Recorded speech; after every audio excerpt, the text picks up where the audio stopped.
ಭಾರತೀಯ ಸಂಸ್ಕೃತಿಯ ವಿಶೇಷಗಳು ಒಂದೊಂದಕ್ಕೆ ಗೌರವ ಬರ್ತಾ ಇದೆ. ಅಯೋಧ್ಯೆಯ ರಾಮ ಮಂದಿರ ಜನವರಿ 22ಕ್ಕೆ ಭವ್ಯ ಮಂದಿರ ಉದ್ಘಾಟನೆ ಆಗ್ತಾ ಇದೆ. 500 ವರ್ಷದ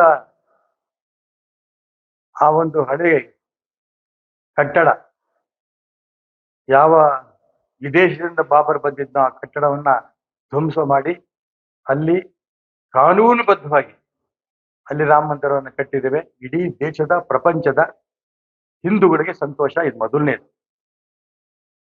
ಎರಡನೇದು, ಕಾಶಿಯ ವಿಶ್ವನಾಥನ ದೇವಾಲಯ, ಅದು ಕೂಡ ನಮ್ಮ ದೇಶದ ಹಿಂದೂಗಳು ಕೋರ್ಟ್ಗೆ ಹೋಗಿ ಕೋರ್ಟಲ್ಲೂ ಕೂಡ ಅದು ಸರ್ವೆ ಮಾಡಬೇಕು ಅಂತ ಆದೇಶ ಬಂದಿದ್ದು, ಅದು ಕೂಡ ಇವತ್ತಿನ ನಾಳೆ ತುಂಬಾ ಮುಕ್ತವಾಗಿ ಅಲ್ಲಿ ಆ ಒಂದು ಕಾಶಿ ವಿಶ್ವನಾಥನ ದೇವಸ್ಥಾನದ ಜೊತೆಗೆ ಅಕ್ರಮವಾಗಿ ಕಟ್ಕೊಂಡಿರಂತ ಮಸೀದಿ ಇದೆ, ಅದು ಧ್ವಂಸ ಆಗತ್ತೆ. ಕಾಶಿ ವಿಶ್ವನಾಥನ ದೇವಸ್ಥಾನ ಅದು ಪೂರ್ಣ ಆಗತ್ತೆ, ಇದರಲ್ಲಿ ಯಾವುದೂ ಅನುಮಾನ ಇಲ್ಲ. ಇವತ್ತು ತುಂಬಾ ಸಂತೋಷ ಸಂಗತಿ ಅಂತಂದ್ರೆ, ಮಥುರಾದ ಕೃಷ್ಣ ಜನ್ಮಸ್ಥಾನ ಅಲ್ಲೇನಿದೆ ಅದು ಸರ್ವೆ ಆಗಬೇಕು ಅನ್ನೋದು ಇವತ್ತು ಕೋರ್ಟ್ ಆದೇಶ ಬಂದಿದೆ ಅಂತ ಕೇಳಿ ನಿಜಕ್ಕೂ ಈ ದೇಶದ ಪ್ರಪಂಚದ ಹಿಂದೂಗಳು ತುಂಬಾ ಸಂತೋಷ ಪಟ್ಟಿದ್ದಾರೆ. ಯಾಕೆ ನಾನು ಈ ಮೂರನ್ನು ಕೋಟ್ ಮಾಡ್ತೀನಿ ಅಂದ್ರೆ, ಅದು ಅಯೋಧ್ಯೆ ಇರ್ಬೋದು, ಕಾಶಿ ಇರ್ಬೋದು, ಮಥುರಾ ಇರ್ಬೋದು, ಈ ಮೂರು ಕೂಡ ಹಿಂದೂಗಳಿಗೆ ಶ್ರದ್ಧಾ ಕೇಂದ್ರಗಳು. ಎಷ್ಟರ ಮಟ್ಟಿಗೆ ನಮ್ಮ ತಾಯಿ ತಂದೆ ಇವರಿಗೆ ಶ್ರದ್ಧೆಯಿಂದ ನಾವು ಪೂಜೆ ಮಾಡ್ತೀವಿ, ಗೌರವ ಕೊಡ್ತೀವಿ, ಅದೇ ರೀತಿ ಅಯೋಧ್ಯ, ಮಥುರಾ, ಕಾಶಿ ಜಾತಿ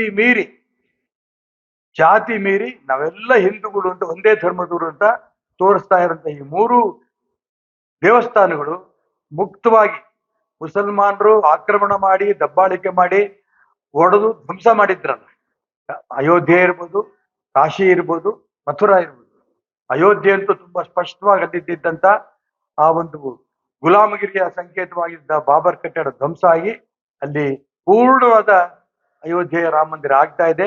ಈ ಎರಡು ಕಡೆ ಕಾಶಿ ಮತ್ತು ಮಥುರಾ, ಇಲ್ಲಿ ಎರಡು ಕಡೆಯನ್ನು ಕೂಡ ಗುಲಾಮಗಿರಿಯ ಸಂಕೇತದ ಎರಡು ಮಸೀದಿಗಳು ಇನ್ನೂ ಸ್ವಲ್ಪ ಇದೆ. ಕೋರ್ಟ್ ಆದೇಶ ಆ ಎರಡನ್ನೂ ಕೂಡ ಸರ್ವೆ ಮಾಡಬೇಕು ಅಂತ ಬಂದಿರೋಂಥ ಆದೇಶ ನಿಜಕ್ಕೂ ನಮ್ಮೆಲ್ರಿಗೂ ಸಿಕ್ಕಂತ ದೊಡ್ಡ ಜಯ ಅಂತ ನಾನು ಭಾವಿಸ್ತೇನೆ. ಇಡೀ ಹಿಂದೂ ಸಮಾಜ ಇದನ್ನು ಸ್ವಾಗತ ಮಾಡುತ್ತೆ.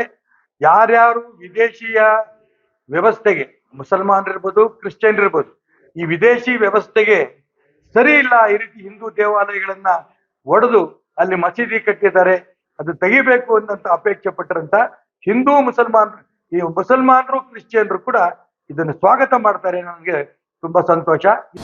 ಅನುಕ್ಷಣದ ಸುದ್ದಿಗಳಿಗಾಗಿ ವಿಸ್ತಾರ ಯೂಟ್ಯೂಬ್ ಚಾನೆಲ್ ಸಬ್ಸ್ಕ್ರೈಬ್ ಮಾಡಿ, ಬೆಲ್ ಐಕಾನ್ ಕ್ಲಿಕ್ ಮಾಡಿ. ಸುದ್ದಿಗಳ ಅಪ್ಡೇಟ್ಸ್ಗಾಗಿ ವಿಸ್ತಾರ ಆಪ್ ಡೌನ್ಲೋಡ್ ಮಾಡಿ.